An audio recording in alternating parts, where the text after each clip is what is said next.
Bhojpuri star Pawan Singh नहीं लड़ेंगे विधानसभा चुनाव। ये बड़ी खबर है क्योंकि सोशल मीडिया पर पवन सिंह ने इसका ऐलान किया है। चुनाव लड़ने के लिए पार्टी ज्वाइन नहीं की, पार्टी का सच्चा सिपाही हूं और रहूंगा। पवन सिंह ने अमित शाह के साथ अपनी तस्वीर भी पोस्ट की है, जो हम आपको टीवी स्क्रीन पर इस वक्त दिखा रहे हैं। ये वो तस्वीर पोस्ट की है पवन सिंह और अमित शाह के साथ ये तस्वीर, और उन्होंने लिखा है कि भोजपुरी समाज के लिए काम करना चाहता हूं और बिहार विधानसभा चुनाव लड़ने के लिए पार्टी ज्वाइन नहीं की थी। पवन सिंह की ओर से ये पोस्ट सामने आया। आकाश के पास चलते हैं। आकाश, ये एक ऐसी बात हो गई जिस पे यकीन करना थोड़ा मुश्किल हो रहा था, लेकिन अब पवन सिंह ने खुद ही इस बात को पोस्ट किया है कि वो पार्टी में चुनाव लड़ने नहीं आए थे, भोजपुरी समाज के लिए काम करने आए हैं।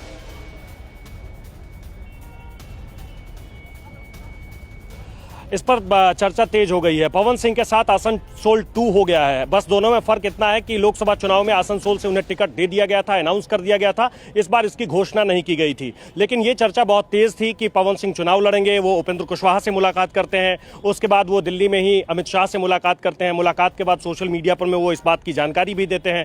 तब से ये चर्चा चल रही थी कि क्या वो आरा से चुनाव लड़ेंगे विधानसभा लेकिन उसके बाद लखनऊ में उनके आवास पर जो कुछ भी हुआ, उनकी पत्नी ज्योति सिंह पहुंचती हैं। ज्योति सिंह के पहुंचने के बाद वो फेसबुक लाइव करती हैं, कई तरह की वो आरोप लगाती हैं, कई निजी आरोप और कई ऐसे आरोप जिस आरोप पर में बाद में लोगों ने चर्चा भी नहीं की। और उस आरोप के बाद से ही ये सुगबुगाहट तेज हो गई थी कि क्या पवन सिंह को अब बीजेपी टिकट देगी। और अब ये कहा जा रहा है कि बीजेपी ने ये मन बना लिया था कि पवन सिंह को टिकट नहीं देना है। बीजेपी ने ये मन बना लिया था कि विधानसभा चुनाव से पवन सिंह को दूर रखना है। और उसके बाद जब ये खबर पवन सिंह तक पहुंची तो उन्होंने पहले ही सोशल मीडिया पर इसका ऐलान कर दिया कि वो चुनाव लड़ने के लिए नहीं आए हैं। उसके ठीक बाद यानी कल ज्योति सिंह आई थी जनसुराज के संस्थापक प्रशांत किशोर से मिलने के लिए। हालांकि उन्होंने ये कहा कि हम चुनाव नहीं लड़ना चाहते हैं। प्रशांत किशोर ने भी कहा कि चुनाव को लेकर के, टिकट को लेकर के कोई बात नहीं हुई है।